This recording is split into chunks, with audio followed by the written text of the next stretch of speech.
Am I being detained? No, you're not being detained, no. See you later then. But you're not, you can't go through there. You're harassing me. I'm not harassing you. I'm trying to walk away. Okay, I'm going to go this way instead then. No, if you... So if you... No, I'm going to go to the bus stop. Okay? Leave me alone. In this episode, Ed is outside a uni campus with a camera, and somehow that's enough to trigger a full-blown response. The officers don't open with clarity. They open with tone, already framing him as a problem before explaining anything. What follows isn't shouting or theatrics. It's Ed calmly forcing them to say out loud what they actually think is done. Each time they lean on suspicion, he pins them to specifics.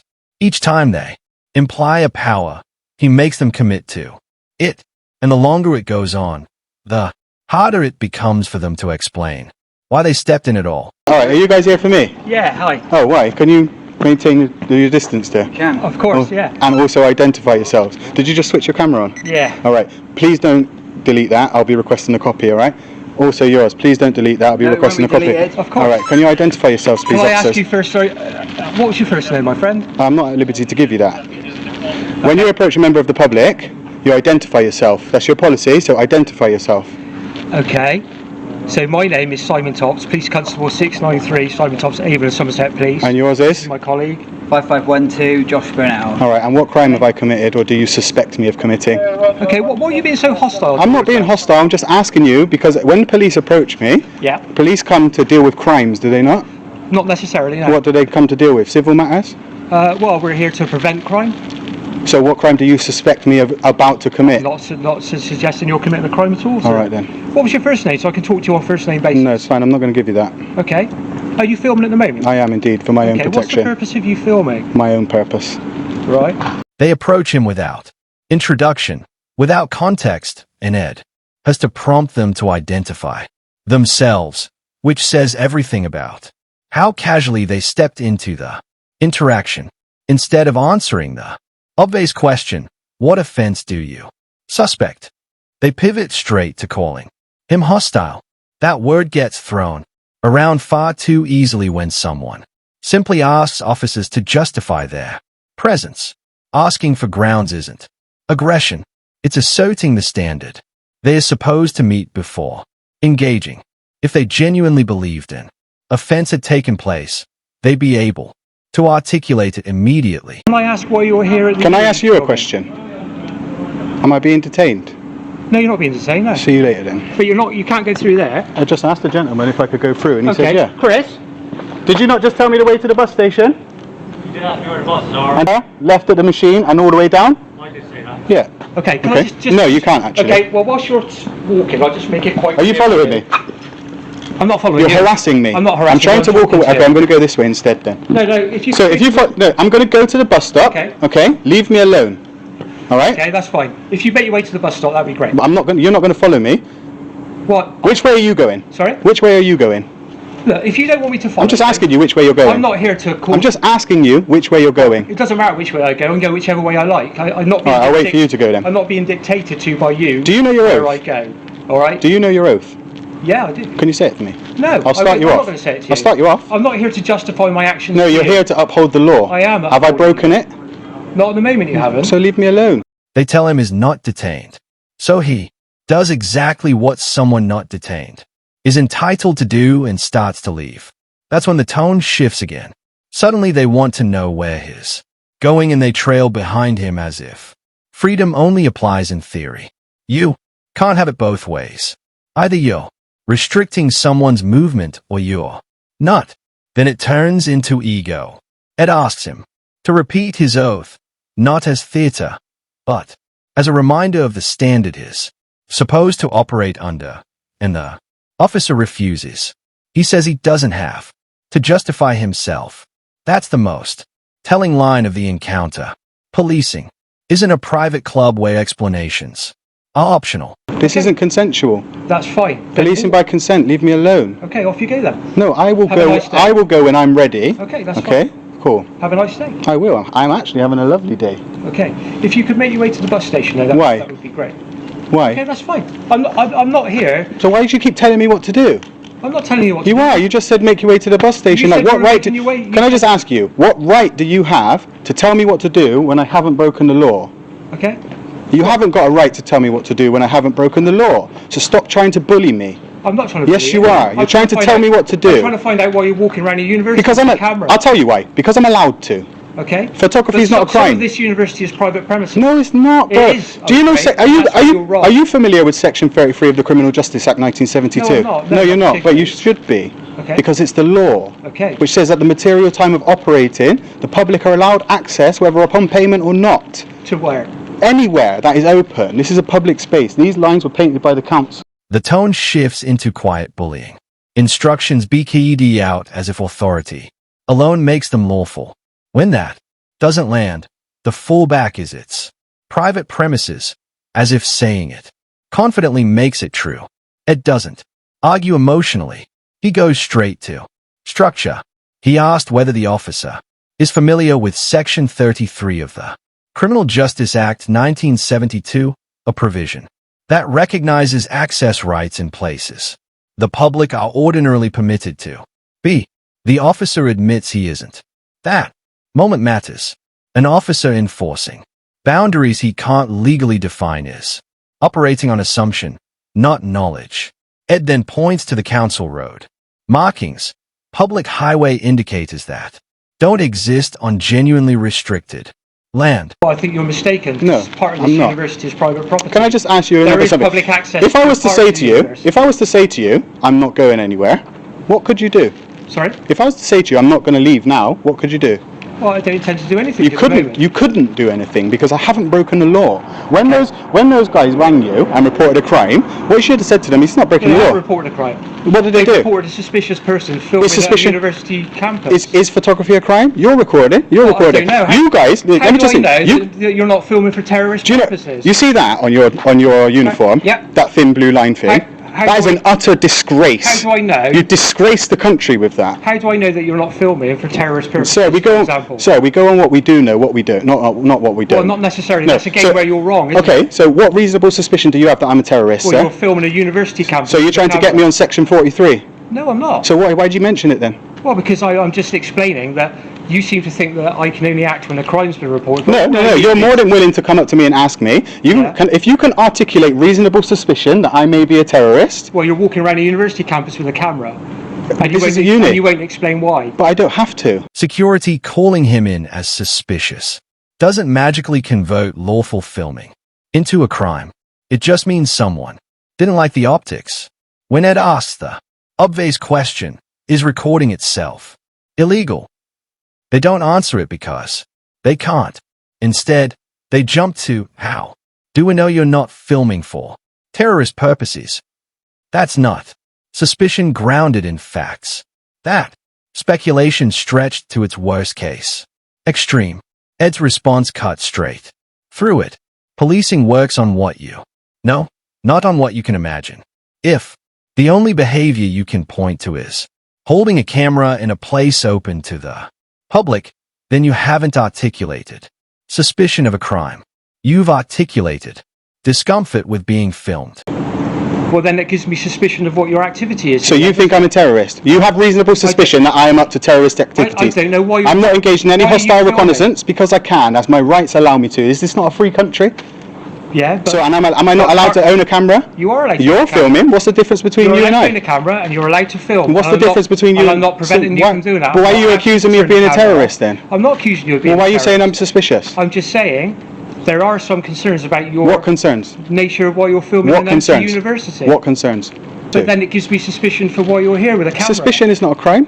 No, but it gives me grounds to do certain things if I feel it Are necessary. you threatening me? I'm not threatening you. I'm what do you explaining mean then? what the law is. Well, you don't know the law because that's not Well, right. I think I do. Well, tell me what reasonable suspicion you have. Well, why are you filming a university when it's I'm not telling closed you. with a camera? I'm not telling you. Okay, well then I'm suspicious. That's fine. You can be suspicious. I can, yeah. Yeah, you can. But then I can also act on that suspicion No, you if I can't. feel it appropriate. You can. Yeah, you can, and I'll sue you. Okay, well, but that's my decision. Yeah, I know. When you lose your job. Well, I'm not doing that, am I? No, because you're scared But to. you're not helping our cause. I don't here, have are to you? help you. Ed ends up repeating the same point because they keep pretending it hasn't been answered. Filming in a public access area isn't prohibited just because someone dislikes it. He even highlights the obvious contradiction. They are standing there recording him while implying his camera is inherently suspicious. That hypocrisy matters because it shows the issue isn't the act of recording. It's who's holding the lens. Then comes the line about my suspicions give me grounds to do certain things. That's where it gets dangerous. Suspicion isn't a blank check. It has to be reasonable, specific, and linked to an actual offense. I don't have to help you, do I? You don't have to, no? No, I don't. Okay. Well, okay. I think we understand where we are. I know where I understand where I am. I know the law, you don't. You those gentlemen over there, the guys who called the police, whoever called the police, I suggest you go and speak to them about Section 5 of the Criminal Law Act 1967, making a false report, because that's wasting police time, which is actually a criminal offence. Okay. It's been nice talking to you. If you're heading towards the bus stop, then I'll go wherever I like. Have a lovely day. I'll go wherever I like. Well, you won't go wherever you like. I will, indeed. Because parts of this... I'll go anywhere that is publicly accessible, I will go. Yeah. Yeah? And no one will stop me. Yeah. Not those guys up there, not you guys But what either. you need to understand at the moment... I don't need to understand just say anything. that I know the clear law. Is, so do I. Yeah, no you don't. So do I, okay? You don't. You don't even know what Criminal Justice Section 33 of the Criminal Justice Act 1972 is. Do you know it? This is a You need private... to know the ins and outs. Of course you know. Of course, if you're gonna uphold the law, you have to know the ins and outs of the law. How can you tell me that you don't have to know the ins and outs of the law, but then you're here to uphold it? How does that make sense? Ed doesn't just defend himself. He redirects the spotlight. He points out that if anyone may have crossed the line, it's the person who made the exaggerated report. Section 5 of the Criminal Law Act 1967 covers knowingly giving false information that wastes police time, yet they ignore that entirely. That's telling. They are quick to scrutinize him, but not the source of the complaint. Then comes the you can't go wherever you like line, which only works if they can define a lawful boundary. It makes clear his in publicly accessible space. And instead of properly addressing that, one officer shrugs that you don't need to know the ins and outs of the law. That's not minor. It's an admission that authority is being exercised without understanding the limits that control it. You're even in Somerset Constabulary, innit? Okay. Absolute joke. It's been a pleasure talking to you. I haven't enjoyed myself, actually. You've ruined my day. So go away now, please. Parts of the university are private premises. There are public access routes. I won't go anywhere that is private. I haven't been anywhere that's private, and I will not go anywhere that's private. As you could probably understand from the way I speak, I know exactly what I'm doing, sir. I know the laws that surround what I'm doing. I don't appreciate you accusing me of being a terrorist. Well, what's your number I've again? not accused you of being a terrorist. I've explained. 693. You threatened No, me. You said, "Oh, now I've got reason." I've not threatened mate, you listen, at all. the camera doesn't lie. I've not threatened you. The camera doesn't You lie. can play your camera back. I will. I'll be playing it to your superior. I'm just explaining that if you're filming an empty university that's actually closed at the moment, to the university's actually closed. All right, to the students. It's I'm not a closed, student. It's closed to staff. I'm not staff. So why are you here? I'm a member of the public, and I'm in a publicly accessible area. Right. That's why I'm Okay. here. Well, that's fine. If you want to film I know it's fine. in open public spaces. Yeah, and I'm allowed. That's fine, but Yeah. you won't be filming inside buildings. I don't want to film inside okay? a building. And if you trespass in private property, It's a civil matter. Are you telling me that you're going to do something for a civil matter? I will do. Okay. Oh, so okay. When he pivots to if Ed trespasses and record inside buildings, he's going to have to take action. He's reaching for a scenario that hasn't happened to justify pressure in the moment. Trespass in its basic form is a civil matter between a landowner and the person on the land is not automatically a police issue unless specific aggravating factors apply. You don't get to preemptively threaten enforcement over a hypothetical civil dispute that isn't inside a building, isn't bypassing security, and isn't refusing a lawful direction tied to a defined power. And that's If the another security complaint. asks you to leave a private premises and you But I refuse, haven't been on private property. and you refuse But I haven't to, been on private property. then I'll have Sir, to consider listen. my powers under the breach of the peace. Oh, so now you're threatening me for a crime that listen, what part of my behaviour is threatening or abusive? Well, nothing at the moment. Okay, so don't threaten me with something that I'm not hasn't threatening happened you. or that isn't going to I happen. also You know are. the That's law. no. Listen, you're Okay. just threatening me with breach of the peace when a breach of the peace isn't going to happen Well, because one I'm of not my acting in. fundamental roles is to prevent a breach of the peace. Yeah, but there's going to be no breach of the peace because I'm not acting in That's threatening right. or abusive So behaviour. All I'm saying is don't go into private I could- premises, listen, don't film in the how many buildings. times do you want to say that? Okay, otherwise... How many times do you want to say that, considering the fact that I said... And then I'll have to support them to prevent a breach of the peace, is all I'm saying. Well, that's fine. You And could that's do. me knowing my law. That's fine. You could do that, but I promise you that if the course of action that you've just stated happens, I'll sue you. Well, that's fine. You're entitled to sue And me. I'm going to make a complaint. 3 complaints in this 8 minutes 46 seconds, and 3 complaints about you. You're smart for keeping your mouth shut. Yeah, that's fine. All right. You can complain. See you later then, guys. Go. Okay. Be gone. Out of nowhere, he floats breach of the peace as if saying it gives the moment. Wait, that power isn't there to rescue an argument. It exists for situations where violence is about to happen or someone is genuinely at risk. Ed asks, the only question that matters. What have I done that's threatening or abusive? The officer admits, none at the moment. That answer ends it. You can't warn someone about breach of the peace while simultaneously conceding there's no threatening behavior. If there's no threatening conduct, no aggressive act, no crowd forming, no volatility building, then invoking breach of the peace isn't preventative policing. There's no need to be rude. I'm not being rude. Okay. Plus, is rudeness a crime? Is this a free country? If I would like to be rude, I'm well within my rights to be rude. Okay. Okay? So go away, please, and leave me alone. You're harassing me. Okay, that's fine. Thanks All very right? much. Go away now. Told me I can't record in there, so now I'm going to have to walk round. You inform these guys that photography is not a crime as well, yeah? You educate these guys on the law. No. You're here. You're a public servant. You're here to uphold the law. Yeah. These guys have broken the law by filing a false report. They have. Okay? Yes, they have. Okay. Yes, they have. They reported a crime when there wasn't a crime being committed. They made a false report. It is a breach of Section 5 of the Criminal Law Act 1967, and you are failing in your job right now, Okay. officer, Well, constable. Thanks very much. It's been very nice talking to you. If you can maintain yourself on the public places, I'll go wherever I like. Thank you. You know what my position is. I'll in go relation wherever. to Yeah, you made threats. You made a threat of I've not made arrest. a threat. You did. You made an illegal threat of arrest. Bullies, guys. What stands out at the end isn't confrontation, it's avoidance. After all the suspicion, the questioning, the veiled threats and floated powers, the officers pivot away from Ed and towards security. Yet there's no visible effort to challenge the basis of the original report. The person who triggered the response isn't scrutinised on camera. No clarification, no correction, no acknowledgement of exaggeration. That silence matters. If the foundation of the encounter was solid, it wouldn't need to be quietly stepped away from. There's also a shift in energy that's easy to miss. Early on, the officers control the tempo. They approach, they question, they frame him as a potential problem. By the end, that control is thinned out. Ed hasn't been detained, searched, or formally warned. No offence has been articulated, no boundary has been lawfully drawn. What's left is frustration, not from disorder or danger, but from an interaction that never justified itself. When he walks away, it isn't retreat, it's someone deciding he's done engaging with circular logic. If you found value in this breakdown, make sure you like the video, share it, and subscribe to support the channel and help keep this kind of accountability in the spotlight. I'm the Audit Assessor. This was episode 14. See you guys later. What stands out at the end isn't confrontation, it's avoidance. After all, the suspicion, the questioning, the veiled threats and floated powers, the officers pivot away from Ed and towards security.